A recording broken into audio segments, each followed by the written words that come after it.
Dear students, welcome you once again to my online class. দেখো আজ একটা অতি গুরুত্বপূর্ণ বিষয় নিয়ে তোমাদের সঙ্গে আলোচনা করতে চলেছি। আজ আমরা বিখ্যাত লেখক ভীষণ সাহানি রচিত শর্ট স্টোরি ছোট গল্প the boss came to dinner, এই গল্পটি প্রথমে আমরা বাংলায় সারাংশ বলবো এবং তারপর এখান থেকে যে সমস্ত প্রশ্ন উত্তর হতে পারে সেগুলো নিয়ে আমরা আলোচনা করব। তোমরা সকলেই জানো যে এই গল্পটি the boss came to dinner এটি তোমাদের কলকাতা বিশ্ববিদ্যালয়ের 6th সেমিস্টারে যাদের LCC L2 এই পেপারটি আছে বা কম্পালসারি ইংলিশ পেপারটি আছে তাদের সিলেবাসে এটি আছে। তো দেখো এই the boss came to dinner এই ছোট গল্পটির আমরা বাংলায় সারাংশ আলোচনা করার আগে এনার এই গল্পের যে লেখক তার সম্পর্কে দু এক কথা অবশ্যই বলতে হবে। দেখো ভীষণ সাহানি তিনি জন্মগ্রহণ করেছিলেন রাওয়ালপিন্ডিতে, এখন যেটি পাকিস্তানের মধ্যে অন্তর্ভুক্ত, এবং তিনি জন্মগ্রহণ করেন 1915 সালের 8ই আগস্ট এবং মারা যান 11ই জুলাই 2003 সালে। ভীষণ সাহানি একজন গুণী ব্যক্তি ছিলেন। তিনি বহুমুখী প্রতিভার অধিকারী ছিলেন। হিন্দিতে বহু সাহিত্যকর্ম তিনি রচনা করেছেন এবং ইংরেজিতেও বহু লেখা তিনি লিখেছেন। তো আজ তারই একটি বিখ্যাত লেখা, তার একটি বিখ্যাত গল্প the boss came to dinner, এই গল্পটির আমরা আজকে তোমাদের সামনে সারমর্ম প্রথমে বাংলায় বলবো, তারপর এখান থেকে যে প্রশ্ন এবং উত্তর মানে যে প্রশ্ন সব হতে পারে সেগুলো আমরা আলোচনা করব। তো দেখো আমরা একেবারে সরাসরি গল্পটায় ঢুকে পড়ি। দেখো গল্পটা হচ্ছে এইরকম যে শ্যামনাথ হলো এই গল্পের কিন্তু মুখ্য চরিত্র। তো শ্যামনাথ তিনি একটি কর্পোরেট সেক্টরে বা একটা বিখ্যাত বড় মাল্টিন্যাশনাল কোম্পানিতে কাজ করেন এবং সেই কোম্পানিতে তিনি কাজ করেন এবং সেখানকার যিনি মালিক, ওই মাল্টিন্যাশনাল কোম্পানির যে মালিক অর্থাৎ ওই বিখ্যাত কর্পোরেট সেক্টরটির মালিক হলেন কিন্তু একজন আমেরিকান ভদ্রলোক। তিনি অফিসে ভীষণ কড়া। তো শ্যামনাথ ভীষণ স্বার্থপর ব্যক্তি। তিনি সবাইকে অতিক্রম করে ওই অফিসের বড় পদে যেতে চান। সেই কারণে ওই বসকে সন্তুষ্ট করার জন্য তিনি ঠিক করেছেন তার বাড়িতে তিনি তাকে ডিনারে নেমন্তন্ন করবেন এবং করেছেন। তো স্বাভাবিকভাবেই বস বাড়িতে ডিনার খেতে আসবেন, সেই কারণে শ্যামনাথ এবং তার স্ত্রী ঘরদোর পরিষ্কার করতে লেগেছেন যাতে বস কোনো কারণে অসন্তুষ্ট না হন। তার তো আসল উদ্দেশ্য হচ্ছে বসকে সন্তুষ্ট করে উচ্চ পদে বা উন্নীত হওয়া, এটাই হচ্ছে কিন্তু আমাদের শ্যামনাথের মুখ্য উদ্দেশ্য। কিন্তু সমস্যা দেখা দিল যখন তারা ঘরদোর পরিষ্কার করছে তিনি এবং তার স্ত্রী দুজনে মিলে, তখন তাদের সমস্যা হলো তার বৃদ্ধা মাকে নিয়ে। তার বৃদ্ধা মা কিন্তু তার সঙ্গেই থাকেন। তো এখন শ্যামনাথের মনে হলো যে তার বৃদ্ধা মাকে দেখলে হয়তো বস কিন্তু তার প্রতি শ্যামনাথের প্রতি অসন্তুষ্ট হবেন, কারণ তার মা হচ্ছেন গ্রামের মানুষ এবং ভীষণ বয়োবৃদ্ধা এবং স্বাভাবিকভাবেই তার বার্ধক্যজনিত নানা ধরনের সমস্যা আছে। ঘুমিয়ে পড়লে আবার তিনি নাক ডাকেন। তো এইসব কাণ্ড কারখানা যদি বসের সামনে হতে থাকে তাহলে অবশ্যই বস হয়তো তার প্রতি অসন্তুষ্ট হতে পারেন। সেই কারণে মাকে নিয়ে একটা সমস্যা হলো যে কিভাবে মাকে অন্তত ওই দিনকার মতো বাড়ি থেকে সরানো যায়। তো তিনি তখন তার স্ত্রীর সাজেশন চাইলেন, জিজ্ঞাসা করলেন স্ত্রীকে, বলো তো কি করি মাকে নিয়ে, ওই দিন তো মাকে বাড়িতে রাখা যায় না। তখন তার স্ত্রী বললেন, ঠিক আছে, মায়ের তো ওই আমাদের প্রতিবেশী একজন বন্ধু আছে, ওই রাতটা প্রতিবেশী বন্ধুর বাড়িতে থাকলেই হলো, তার বাড়িতে পাঠিয়ে দাও। শ্যামনাথের স্ত্রী শ্যামনাথকে এই প্রস্তাবটা দিলেন, কিন্তু শ্যামনাথের ওই প্রস্তাবটাও গ্রহণযোগ্য হলো না। কারণ মাকে যদি ওই প্রতিবেশিনীর বাড়িতে পাঠান তাহলে ওই প্রতিবেশিনীও আবার তার বাড়িতে আসা যাওয়া শুরু করবে, আর শ্যামনাথ কিন্তু চান না যে ওই প্রতিবেশিনী তার বাড়িতে আসুক। সেই জন্য স্ত্রীর এই প্রস্তাবটা শ্যামনাথ নাকচ করে দিলেন। তাহলে কি হবে মাকে নিয়ে? মাকে নিয়ে শেষমেশ এটাই হলো, শ্যামনাথের সঙ্গে মায়ের কথোপকথন হলো এই যে শ্যামনাথ যখন ওই তার বসকে বা তার সঙ্গী সাথীদের ড্রয়িং রুমে বৈঠকখানায় আপ্যায়ন করবেন, তখন মা বারান্দায় ওই ড্রয়িং রুমেরই যে লাগোয়া বারান্দায় আছে সেইখানে ওই চেয়ারের ওপরে বসে থাকবেন।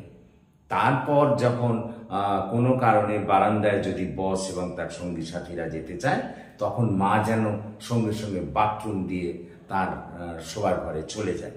এই রকমই একখানা কথোপকথন বস আমাদের শ্যামনাথের সঙ্গে তার মায়ের হলো। এবং একই সঙ্গে মা কি পরবেন ওই দিন সেটাও শ্যামনাথ তাকে বললেন যে মা তুমি সালোয়ার কামিজ পরবে। তারপর একই সঙ্গে মাকে বললেন যে তুমি সোনার বালা পরবে।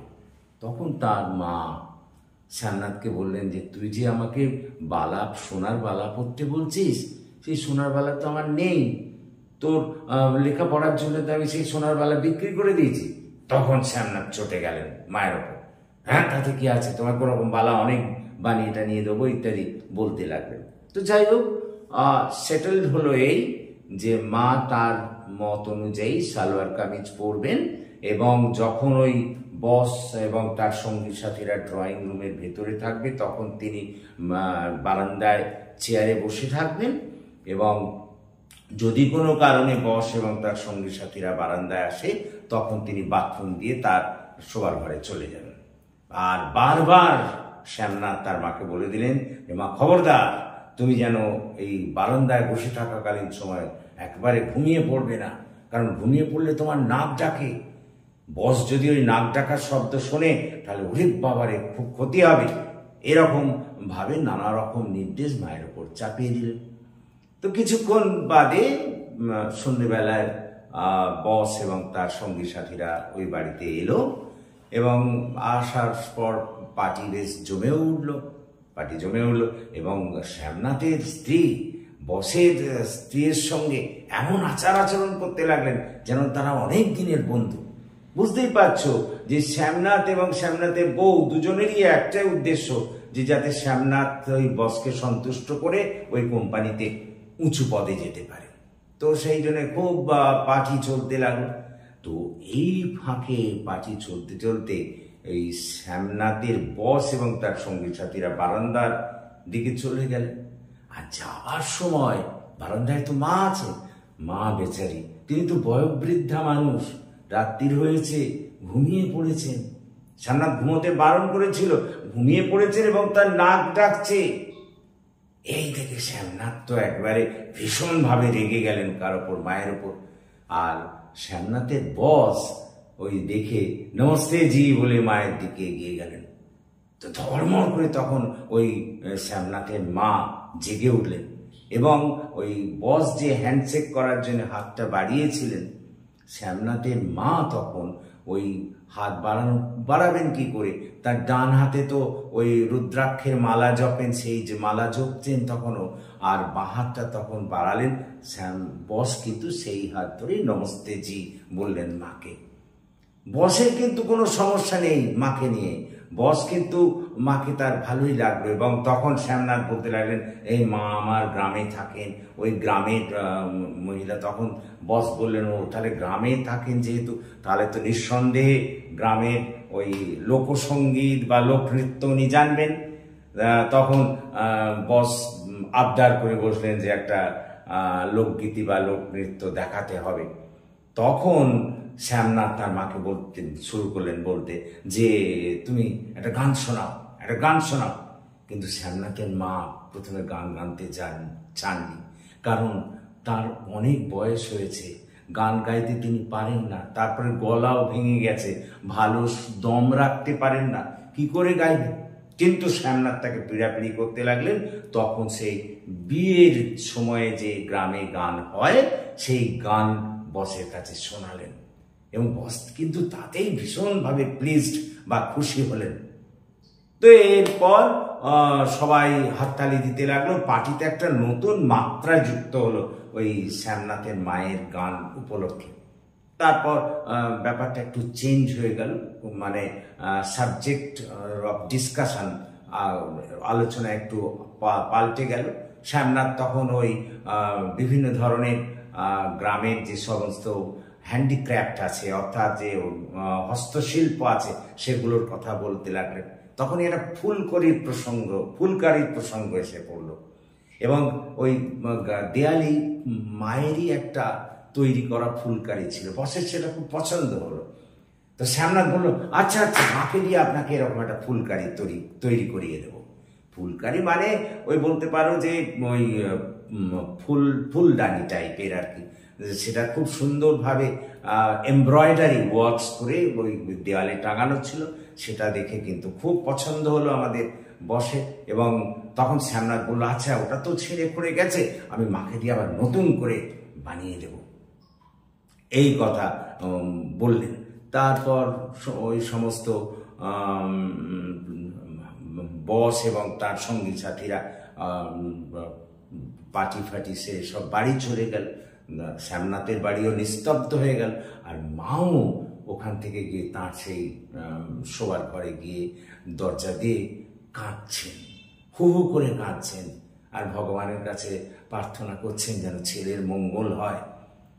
তারপর হঠাৎ সেই সময় শ্যামনাথ গিয়ে ঠক ঠক ঠক করে মায়ের দরজায় কড়া নাড়লেন।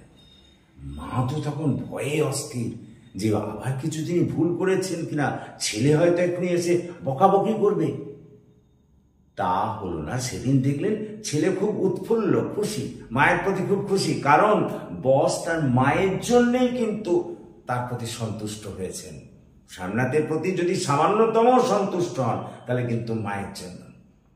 তখন শ্যামনাথের মা শ্যামনাথকে বললেন যে, বাবা ভুল বুঝিস না, তুই আর বৌমা তোরা এখানে থাক, আর আমাকে হরিদ্বারে ওই আশ্রমে রেখে দিয়ে, আমি সেখানেই বাকি জীবনটা কাটাতে চাই। তখন শ্যামনাথ বেঁকে বললেন, হ্যাঁ তুমি শুনলে না, তোমাকে দিয়ে বসের একটা ফুলকারি তৈরি করিয়ে দেবো। তখন শ্যামনাথের মা বললেন, বাবা তুই তো জানিস আমি এখন চোখে ভালো দেখতে পাই না, ওই ফুলকারির ওই এমব্রয়ডারি কাজ করতে গেলে চোখে আমার যে স্ট্রেন পড়বে তাতে আমি করতে পারবো না, নিতে পারবো না। তখন শ্যামনাথ রেগে গিয়ে বলেন, তুমি কি চাও বসের কাছে আমি অসম্মানিত হই, আমার ক্ষতি হোক? তখন তৎসত্ত্বে আর কি করবেন বৃদ্ধা মা বললেন, ঠিক আছে, না বাবা আমি তোমার ক্ষতি চাইনি, তোমার মঙ্গল হোক। আচ্ছা ঠিক আছে, আমি বসের জন্য তোমার ওই ফুলকারি বানিয়ে দেব। তো এই হচ্ছে তোমাদের মূল গল্প, এই হচ্ছে the boss came to the dinner.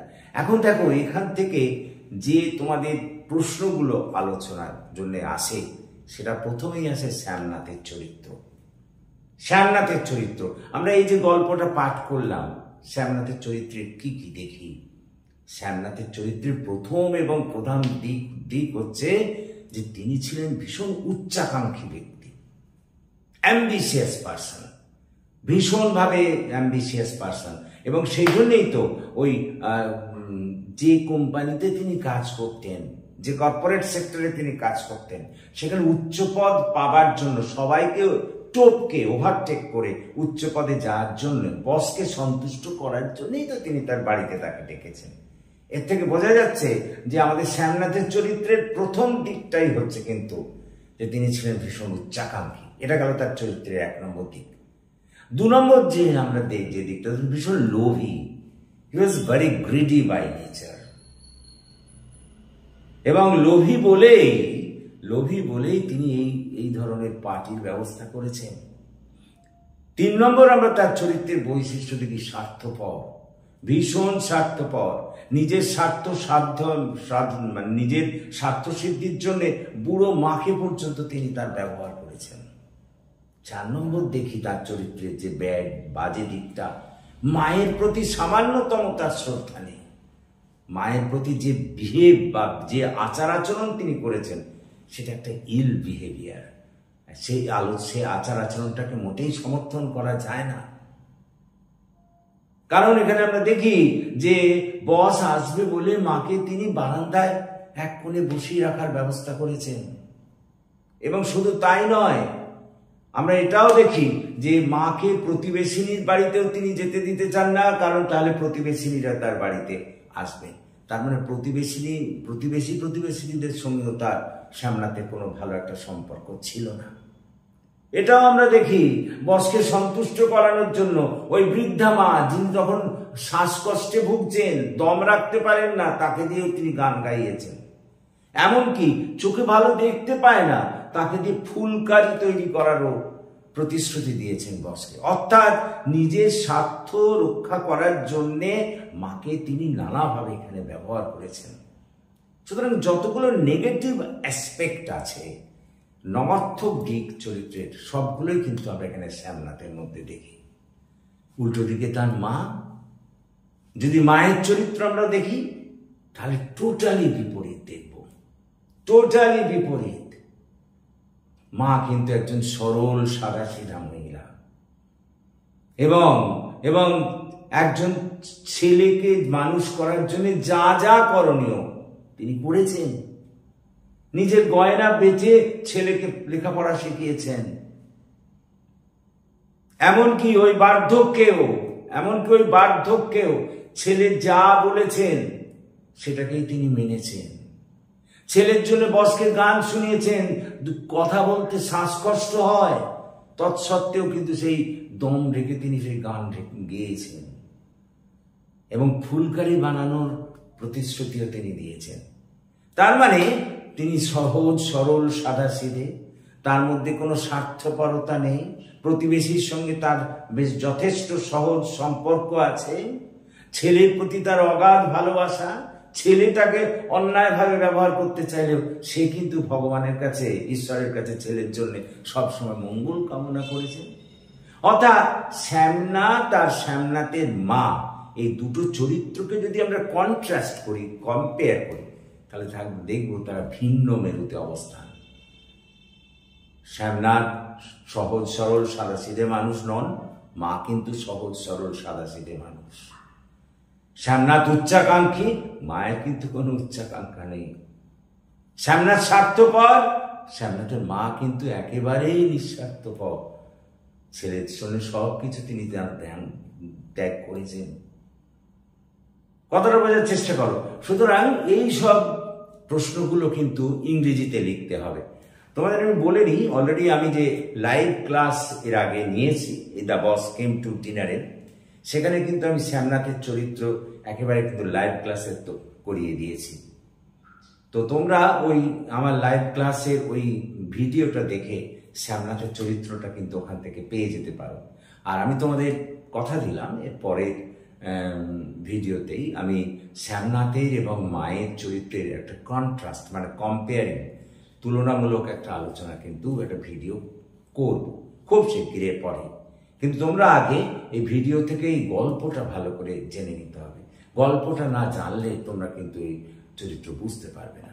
সুতরাং আশা করি তোমরা বুঝতে পেরেছো দ্য বস কেম টু ডিনারের যে বাংলায় আমি সারাংশটা বললাম। এবং যদি তোমরা বুঝতে পারো তাহলে প্লিজ এই ক্লাসের কথা তোমার বন্ধুদের মধ্যে শেয়ার করো, তাদেরও যোগদান করতে বলো।